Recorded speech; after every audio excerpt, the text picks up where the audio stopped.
بہت پرانی بات ہے کہ کسی گاؤں میں ایک غریب آدمی اپنی بیوی کے ساتھ رہتا تھا۔ وہ روز جنگل جاتا، لکڑیاں کاٹتا اور قصبے میں بیچ آتا، مگر جو پیسے ملتے وہ گھر کے خرچ کے لیے بہت کم ہوتے۔ اکثر ایسا ہوتا کہ وہ اور اس کی بیوی بھوکے ہی سو جاتے۔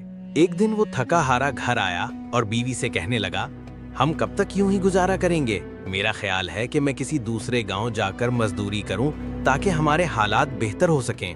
بیوی نے صبر کے ساتھ مسکرا کر جواب دیا، اگر یہی تم بہتر سمجھتے ہو تو جاؤ، میں تمہارا انتظار کروں گی۔ یہ سن کر وہ شخص سفر کے لیے نکل پڑا۔ کئی دنوں کی طویل مسافت کے بعد وہ ایک بڑے تاجر کے گھر جا پہنچا۔ اس نے ادب سے سلام کیا اور روزگار کی درخواست کی۔ تاجر نے اسے اپنے اونٹوں کی دیکھ بھال کے لیے رکھ لیا۔ اس طرح وہ شخص تاجر کے یہاں کام کرنے لگا۔ وہ دن رات محنت اور ایمانداری سے اپنے فرائض ادا کرتا اور کبھی کسی بات کی شکایت نہ کرتا۔ وقت گزرتا گیا، دن مہینوں میں اور مہینے برسوں میں بدل گئے۔ دیکھتے ہی دیکھتے پورے 20 سال گزر گئے۔ ایک دن اسے اپنے گھر کی یاد ستانے لگی۔ وہ تاجر کے پاس گیا اور ادب سے کہا، میں نے 20 سال آپ کی خدمت کی ہے، اب میں اپنے گھر واپس جانا چاہتا ہوں، مجھے اجازت دیجیے۔ تاجر بڑا نیک اور سخی تھا۔ اس نے اس شخص کو کپڑے اور بہت سارے اونٹ دے کر مالا مال کیا اور خوشی خوشی رخصت کیا۔ وہ گھر کی طرف روانہ ہوا۔ سفر طویل تھا، چلتے چلتے شام ہو گئی اور وہ تھک چکا تھا۔ اچانک اسے دور ایک جھونپڑی نظر آئی۔ وہاں ایک درویش رہتا تھا۔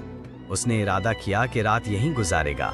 رات کو اس نے درویش سے کہا، میرا سفر بہت طویل ہے، مجھے کوئی نصیحت فرما دیں۔ درویش نے کہا، میں تمہیں نصیحت تو دوں گا لیکن اس کی قیمت لوں گا، ہر نصیحت کے بدلے ایک اونٹ۔ وہ شخص مسکرا کر بولا، میں مالدار ہوں، اگر نصیحت قیمتی ہو تو ایک اونٹ کیا چیز ہے؟ اس نے پہلا اونٹ دے دیا۔ درویش نے پہلی نصیحت دی، جب بھی آسمان پر ستارے ایک سیدھی قطار میں نظر آئیں، فوراً کسی پہاڑ پر چلے جانا۔ وہ شخص حیران ہو کر بولا، یہ نصیحت کس کام کی؟ کوئی اور نصیحت بتائیے۔ درویش نے کہا، نئی نصیحت کی الگ قیمت ہوگی۔ اس نے دوسرا اونٹ دے دیا۔ درویش نے کہا، جب کوئی شخص بہت زیادہ خوشامد کرے اور اس کی آنکھوں میں شیطانی چمک دکھائی دے تو فوراً اس سے دور ہو جانا، وہ تمہیں قتل کر دے گا۔ وہ شخص پھر بولا، یہ نصیحت بھی سمجھ میں نہیں آئی، ایک اور بتائیے۔ اس نے تیسرا اونٹ دے دیا۔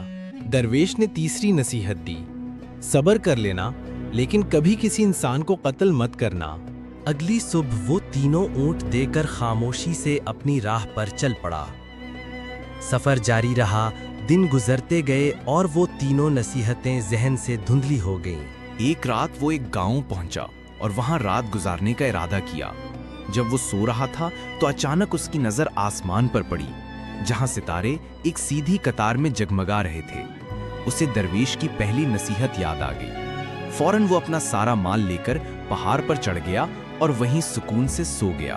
صبح جب آنکھ کھلی تو نیچے کا منظر دیکھ کر حیران رہ گیا۔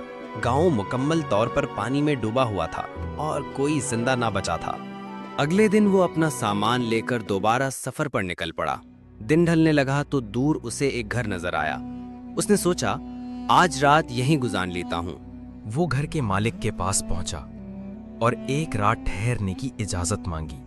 مالک نے بڑی خوشامد کی اور رہنے کی جگہ دی، لیکن اس کی آنکھوں میں ایک عجیب سی شیطانی چمک تھی۔ یہ دیکھتے ہی اسے درویش کی دوسری نصیحت یاد آ گئی۔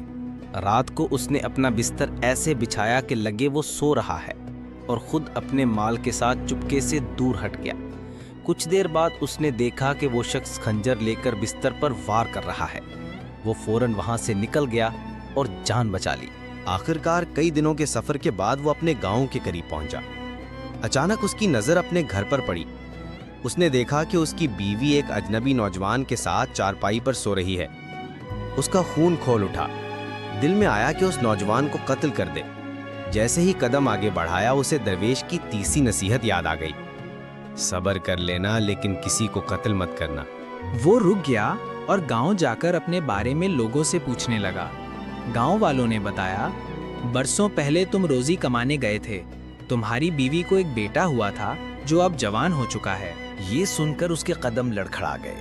جس نوجوان کو وہ قتل کرنے والا تھا وہ دراصل اس کا اپنا بیٹا تھا۔ وہ تڑپتا ہوا گھر پہنچا، بیوی اور بیٹے کو گلے لگا لیا اور دن ہی دل میں شکر ادا کیا کہ درویش کی نصیحتوں نے 3 بار اس کی جان اور عزت بچائی۔ یہ کہانی صبر، عقل اور نیک نصیحتوں کی اہمیت کو خوبصورت انداز میں بیان کرتی ہے۔